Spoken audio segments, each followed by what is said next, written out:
Happy International Women's Day, Aisha.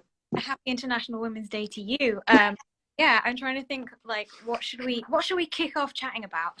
So one interesting to me is like so the hashtag is break the bias, and I Yeah. wanted to know your thoughts. So I was thinking about this, and I guess this might be a bit philosophical, but for me, like what I do is I just write books from like about people from my background who have gone through similar experiences to me.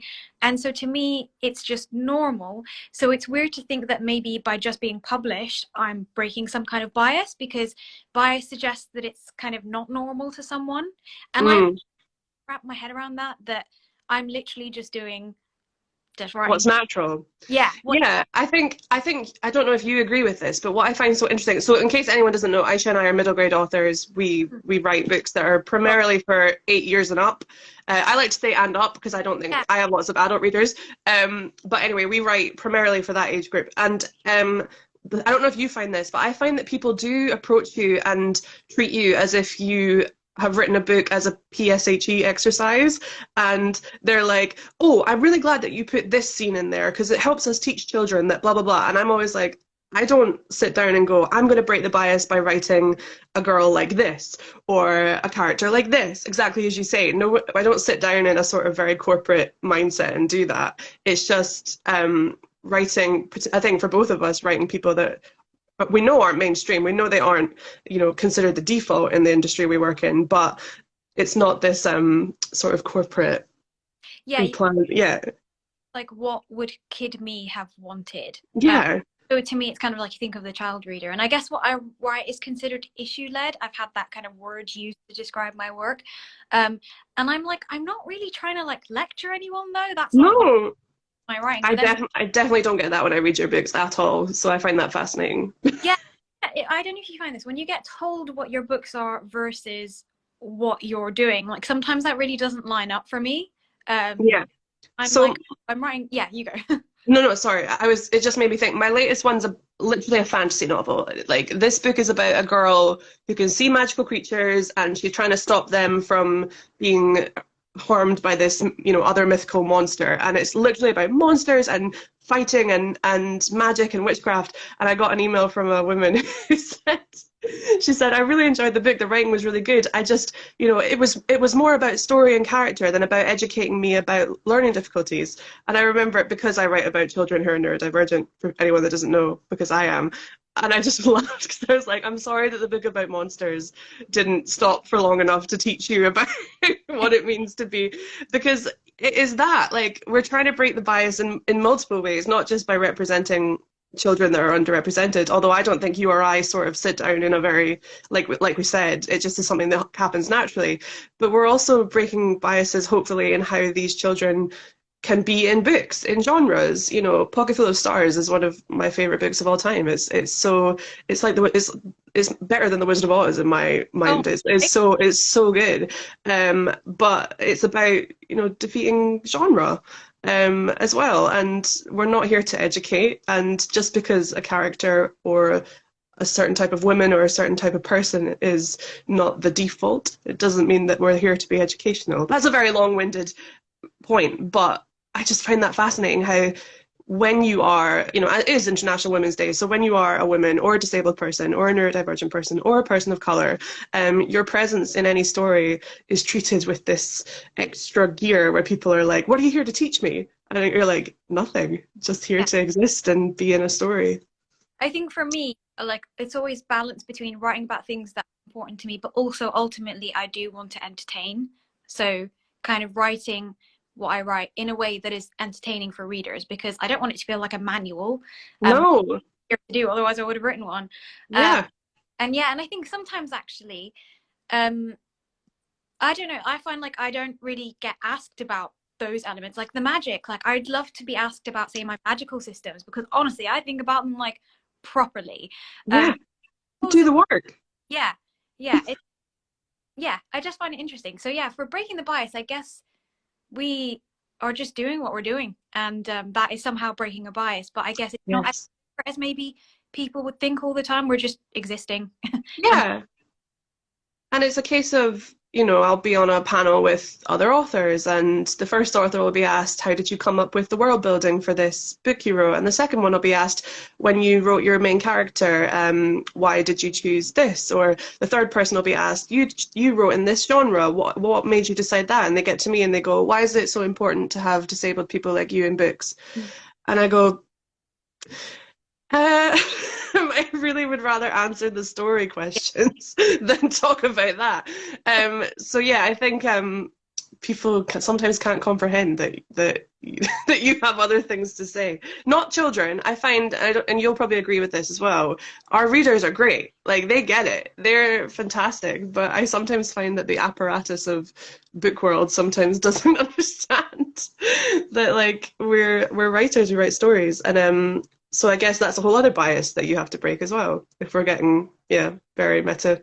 I often get asked sort of like, what was it like not seeing yourself represented in media? And like, so that question to me is asked because you're assuming that I see through your lens. So I grew up, like my formative years were in the Middle East, where I looked like everyone else, Yeah. same as everyone else. So when I read books and people didn't kind of code what somebody's race was, my default was looking like me. So Yeah. I didn't feel like I kind of grew up that way, because I spoke to somebody else about this who was similar to me, where they immigrated to the UK when they were slightly older, because then you grow up being like everyone else around you. And it's only when I moved here that I realized I was different. But moving here was a difference for me anyway. Yeah. Yeah, so it's like when you get asked that question, it's like people are asking that from kind of their own worldview. They're Uh, telling on themselves a bit. yeah. Yeah. So I never know how to answer that, or maybe answer that in the way that I think they want me to answer it. I think Exactly. have like this answer they expect you to kind of give in their head. And I guess on that note, let's talk about actually our book. So like what what's our first question? I'm like properly organized. I'm like, so Yes. what, yeah, so like what, okay, so we talked about like what's kind of difficult about like when you get published, but what do you love about writing? Let's kind of go for there. We can talk about what we love about writing.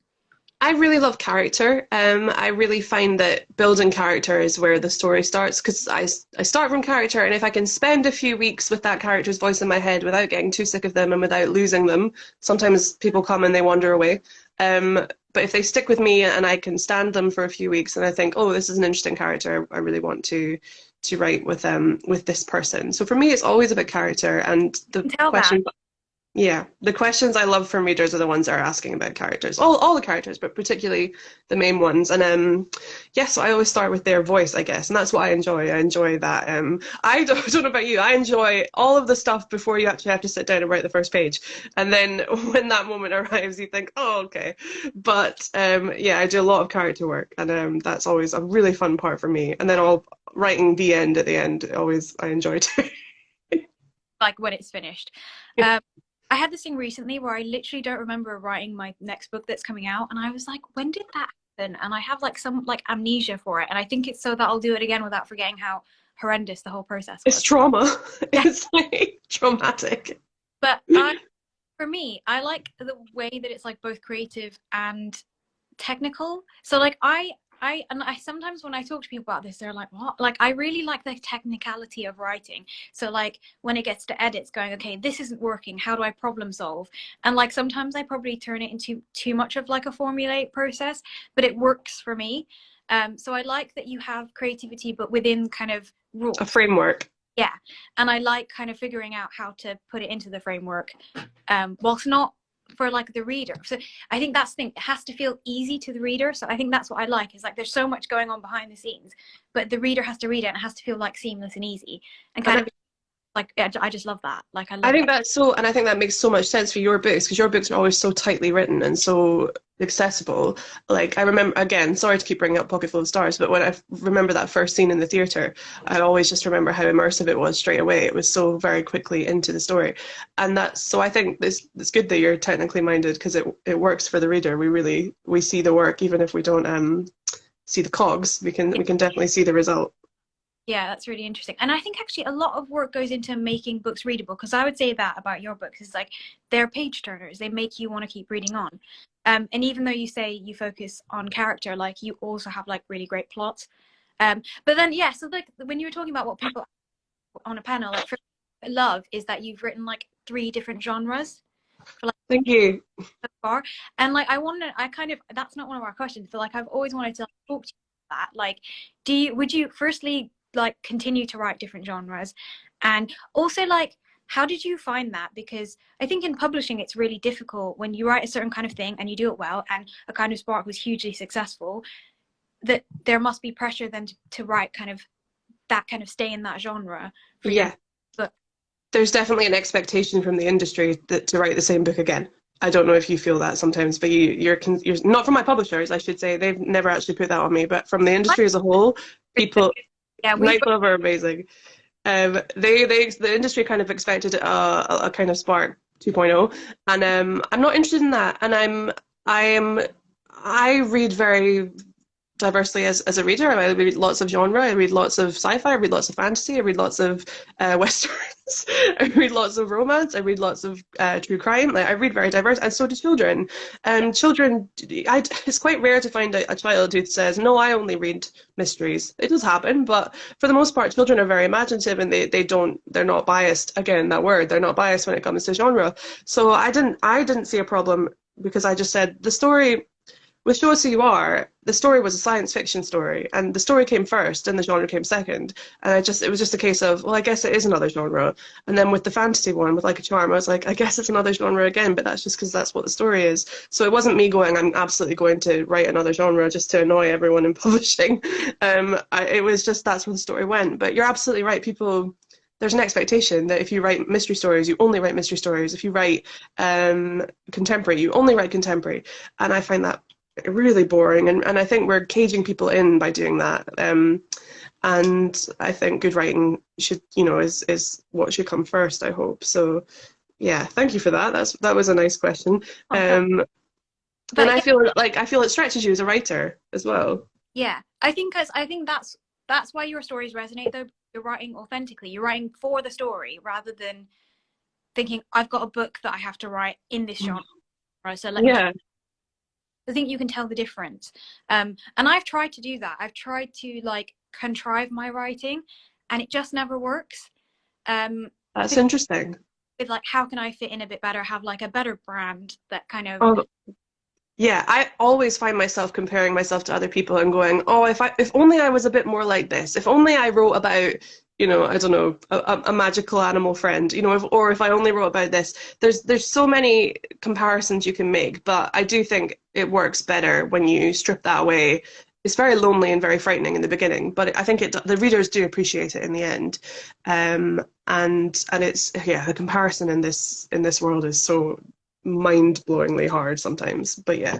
Especially because, like you say, children are completely different. Sometimes I feel like when I write books, some of the things I do are like aimed at their parents, like to try and kind of break through their bias, and you don't have to worry with kids. But I did a school visit the other day and kids were like, who's your favorite author? And I found that difficult to answer because I'm like you and that I read quite widely. Yeah. Find out, like, to really think about who my favorite author is, because I love to read lots of different authors. And I asked the kids the same question, and I think when I was a kid I didn't actually know who the authors were. I didn't really bother to pay attention to their names. It was just the book that appealed to me.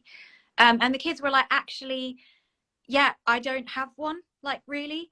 And they would tell you like the books that they liked, and it made me think, because so then in a way you think, well, why shouldn't authors just write the stories that come to them? Because they're gonna, like, different kids are gonna pick up different books each time, and it's not necessary. I think some authors definitely have like super loyal audiences who will pick up like every book they write, but I do think that is rare, and that actually mostly it's kids picking up what interests them on any kind of given day. So yeah, so I guess, yeah, so like getting, like, I guess that kind of leads on to like, how did we both get into writing for middle grade? Yeah, I'd love to hear your story. So I didn't know I was writing for middle grade. So I think, again, the theme is that we're just sort of writing, like when we write, we just do it rather than we're not thinking too technically about what we did. So it started off with, I knew I wanted to write a book. I don't think at the time I knew really the distinction between YA and middle grade. I just didn't think about it. I knew I grew up reading children's books, and then there were adult books, and that was kind of the kind of most I knew about it. So I actually started because I picked up John Green's books when I was in my 20s. And I was like, oh, I really like reading books for teenagers. Like, they're much more readable. Like, I actually want to zip through this. It's not dense. Like, I found it a lot easier. I just kind of like that kind of style of writing just suits me. So then when I actually wrote A Pocket Full of Stars, originally my characters were in A levels. But I was told, and I was told this, I didn't know this, I was told that actually my writing style was a lot younger. They sounded a lot younger than YA. And so we aged the main character down and down and down and down, and then like tweaked the plot. And I think actually one thing that really resonated me when I went to my publishers, when we went on submission, we didn't know what age group it was going to fit in, and different publishers said different things. But my publisher said, you don't have to change what you're writing about just because it's middle grade and not YA. It's just about how you frame what you're writing and like what's on the page and off the page. So she was kind of like, there's nothing that's off limits, but it's just like how you're framing that for it. And I just thought that's really great, because it meant I could write about grief, which can be a bit contentious. Oh yeah. I've been told that it's not suitable, like I have been like, not by kind of anyone that I work with, but I have had kind of odd remarks about A Pocket Full of Stars being just unsuitable for children, which is crazy to me, because you think, does death only kind of impact a year? Like, I'm just, yeah, God, I'm no comment from my end on that, but yeah. But yeah. So yeah, I could go on about that kind of for ages. So yeah, I didn't know I was writing for middle grade, and then I did, and now I guess I'm kind of much more aware of the audience, and I read a lot of middle grade, and I love it, and I'm so glad that I'm in this space and that I accidentally stumbled into the space. But yeah, so what about you? How did you start for middle grade? Well, first I want to say that that's really interesting, and that makes a lot of sense, and I think that's actually the healthiest thing to do. I think that there is a tendency for some people, when they're trying to get into the children's publishing sphere, they're like, I'm going to put myself in a child's voice, and they try and write this very affected voice, and it's just very, very off-putting for everyone, for children included. So I love that about your books, is the voice is so perfect. So yeah, I was writing a kind of spark for myself, and again, like you said, actually, I wasn't there with the brain on going, this will be a middle grade novel, and this will be aimed at 8 to 12, and it will touch on these subjects, and it will explore these themes.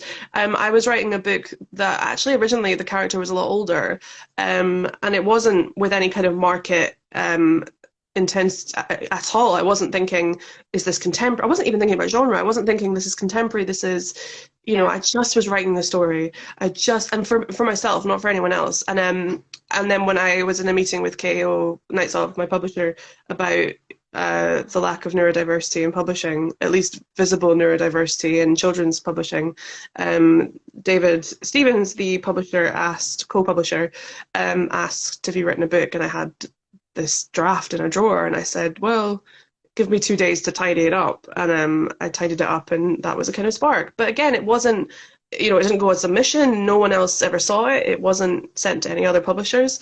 It was just sort of this strange roundabout way of getting published. And I think, again, like you were saying, the reason it worked is because there was no, again, I say the word corporate a lot, but there was no corporate mindset of, this will be aimed at children, and hopefully it will be read in classrooms, and it will be a PSHE read, and it will, and none of that was considered. And it was just Addie and the story, and that's what it was. And so yeah, I think both of us had had hopefully the right idea, which is not to go, what does an 11-year-old think, but just to go, what was I like a little bit when I was younger? Or what was an essence that I still have, a molecule that I still have, that I still think about?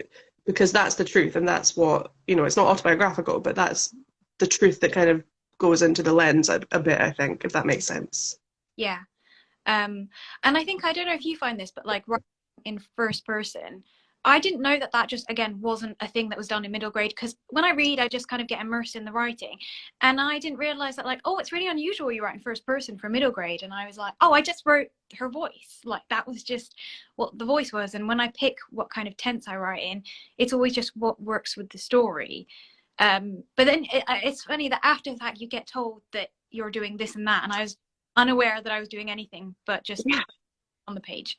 I remember that as well, because mine are first person present tense, because I think that it just feels natural when I'm writing middle grade. I don't do it when I'm writing for adults. I do it when just for adults. Again, we start using these ridiculous terms, but it just is the natural voice. And I remember when the book came out, there was a couple of middle grade authors that doing some quite pointed tweets where they were like, "Oh, first person is, real writers are third person," and I just remember thinking like, well, then Charlotte Bronte is not a real writer because Jane Eyre is a first person novel. It's like it's That will make you insecure. Like I never go, oh, I'm proud of what I'm doing. I'm like, oh, maybe they're right, and then exactly, but again, it's just I have that instinct as well to be like, oh, am I not doing it? But then I'm like, no, I know my readers, I see my readers, and they're the ones that kind of keep me going when these comments come up my way, because you just sort of think, uh, no, like that's not how readers approach novels and the reading experience. And I don't believe in gatekeeping, and I don't enjoy people who gatekeep. So, yeah, I'm glad that our books are the way they are, is what I'm saying. I do think I constantly grapple with kind of carrying on doing what I'm doing. And luckily, my agent, the editors I work with, are just really great at saying, like, we really appreciate what you do, though. You don't have to do the same thing that everybody else does. And I think, like, every time I kind of have the same, like, meltdown, and they're like, it's approaching publication again, isn't it? They're now just kind of aware of it. They probably get it all the time, to be fair. But I think like I'm trying, one of the things I really want to do is kind of have conviction in what I do, which I haven't got to yet, but I think that's kind of something I really want to achieve. I think like one of the questions was actually like, what advice would you give? And I'm always wary of advice because what works for one doesn't work for the other. But I think really we've kind of summed it up, just like write from your heart is kind of like what works for you, because it is an individual thing. And I think that will kind of come through. That would be my advice, would just be just try not to think about the kind of all the external factors, especially when you're first putting pen to paper. Yeah, and I would say write what you want to read, Yeah, because you absolutely can. And when I was younger and writing stories, I would sort of look at the person next to me and think, well, what are they writing? Or they seem to be doing this, and should I do that? I'm comparing yourself and going, well, I think it would be cleverer if I did this. And what I tell myself is, and I think all children's authors should do this, because children's authors are constantly maligned as being sort of lesser kind of writers because we write for young people, when actually I think it's actually much harder. And all kinds of authors have tried writing for children. Tolstoy and Graham Greene have all tried for children, and it hasn't always worked because it's really difficult. And I think it's important to tell yourself, I'm, this isn't all I can do. I know that might sound a bit weird, but we're just talking about first person. We could do third person. Like I can easily. So I just sort of tell myself not to care about what other people think, not to compare myself to the people on either side of me. It's a bit like a race. You're trying to get to the finish line, and if you're looking at the sprinter next to you, you're not going to get that to that finish line. And you're not in competition with anyone except yourself.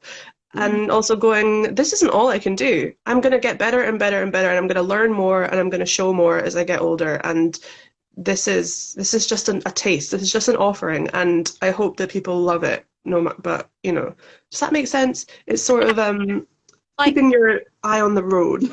I think kind of for me that's exactly it. So the idea that I haven't written my best book yet is what kind of keeps me going, because I'm like, with each book I'll learn, and eventually I'll get closer to like the ultimate book, which probably doesn't exist, but it's kind of like, because that will Yeah, but it's kind of what keeps me going. I'm very goal orientated, so like outdoing myself is kind of what kind of would drive me to kind of keep writing. yeah, same. You're right, you compete with yourself and not everybody else around you. Because really, I know like people would say you're competing for shelf space, and that's true to an extent and whatever, but like I think really you are just trying to kind of like, okay, what am I doing next? What am I trying to achieve?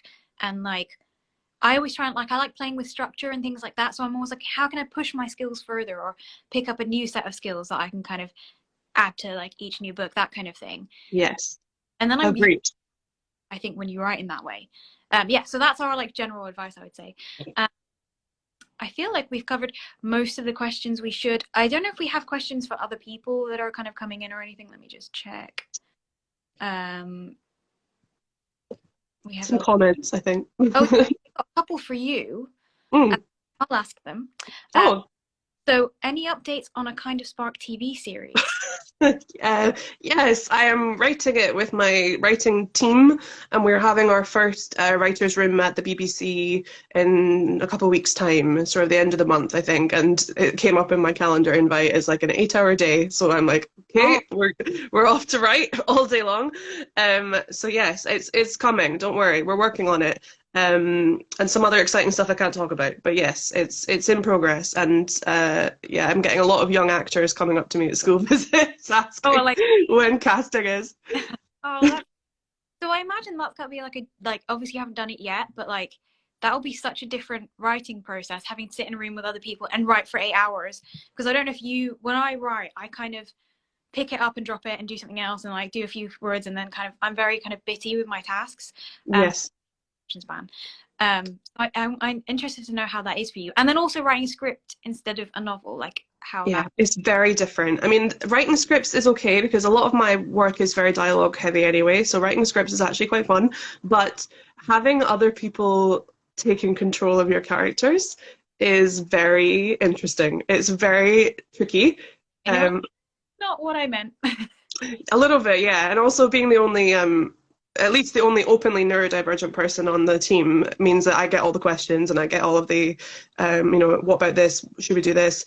And I'm a consultant as well as a screenwriter, so I have to also peruse all the scripts and say, this should be cut out or this should be put in.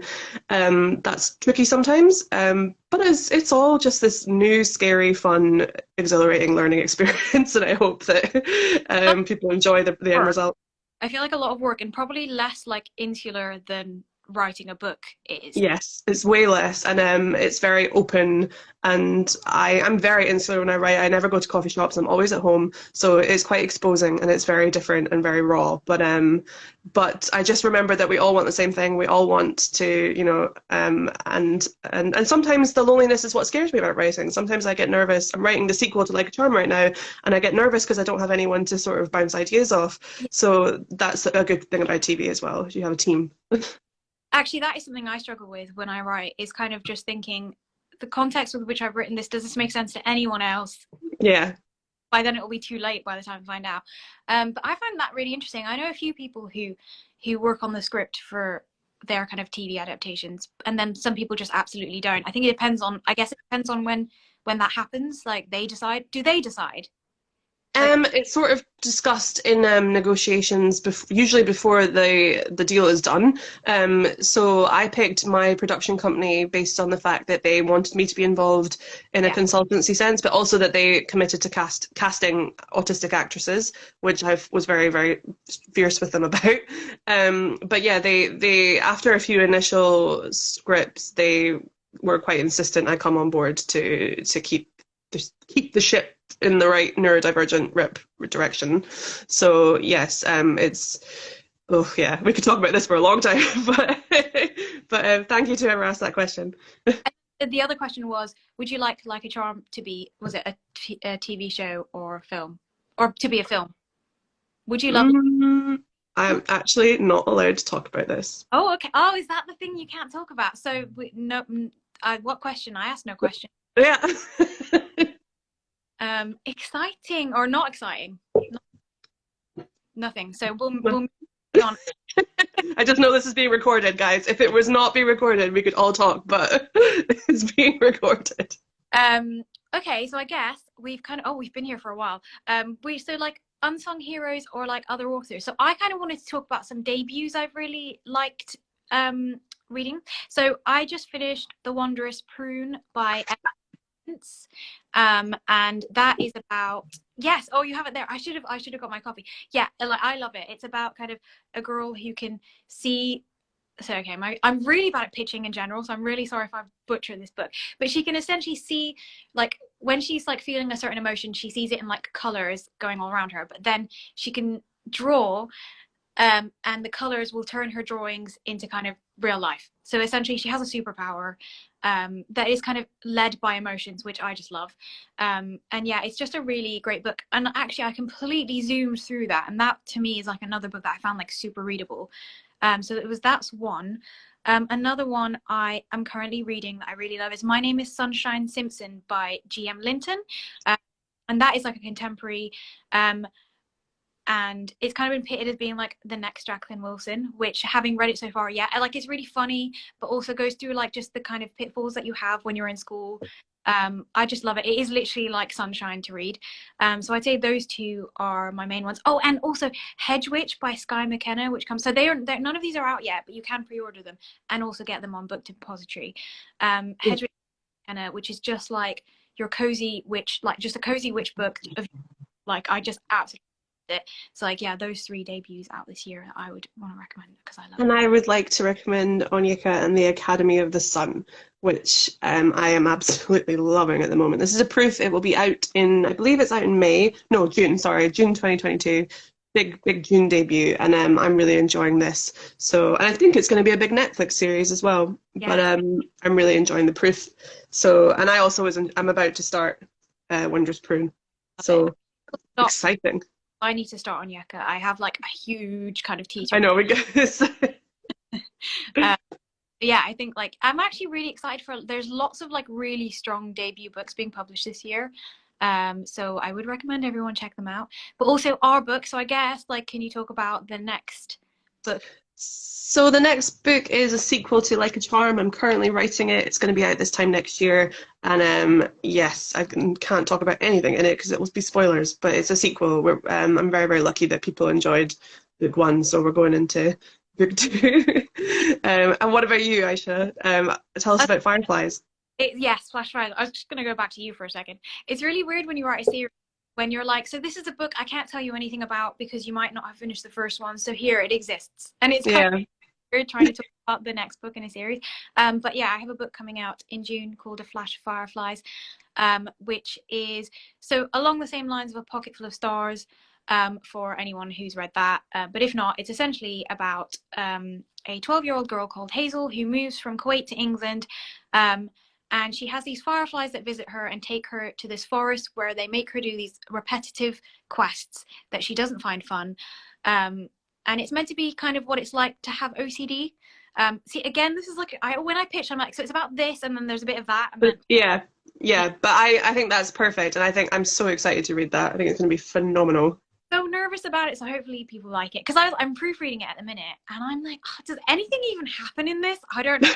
I think that all the time. I'm writing, I'm in the middle point of the sequel right now, of the final draft before it gets handed in, and I'm like, what's happening in this book? What's this about? I don't know. And yeah, I'm with you. Stuff happens, don't worry. Stuff will happen, and I'm going to get to the bottom of it. I've seen that video. And then I think the last one, before we go, because we probably should head off soon, is like, what's a fun fact about any of your books? Because I feel like that's a good way to end. Oh gosh, I knew this was coming, and I suppose everyone already knows this already, but in Show Us Who You Are, we have a chapter called Chapter 13 where the whole plot twists and goes in a different direction, and it's become a bit of a meme online, which I find hilarious, and I get sent pictures every week of people screaming as they read the chapter, and it makes me laugh. So that's my fun fact. In every book now, there's going to happen a horrible twist. I like that. That's quite good. And it's something you probably didn't expect to happen, but then mine is that, so for anyone who has read A Pocket Full of Stars, but if you haven't, my character in that makes like a video game with her friends, and the video game, I always imagined in my head was being my next book, which was Moonchild. So like, if I could picture, so like my next book was the created in my first book, and I feel, I don't know if that's just like mega narcissistic. No, that's so cool. That's like when Rainbow Rowell wrote Carry On because she'd put... yeah, that's kind of like, yeah, that was kind of that's probably my fun. I love that. No sense to anyone who hasn't read any of my books, but if you have, then that's good. That's so cool. So yeah, I suppose we should probably head off. I could literally stay and like talk to you. I feel like it's just us, but it isn't. There's kind of watching, and hopefully this will be recorded, so there might be people watching from the future right now. Hi people from the future. How are you? So yeah, I suppose we will head up. I think that was all the questions we had anyway, and it's been really great to chat to you. Amazing. Happy International Women's Day, everybody. Women's Day, everyone. And yes, you can buy our books and the ones we recommended and any book you want on Book Depository. And thank you, Book Depository, for letting me hack into your account. Appreciate it. Bye.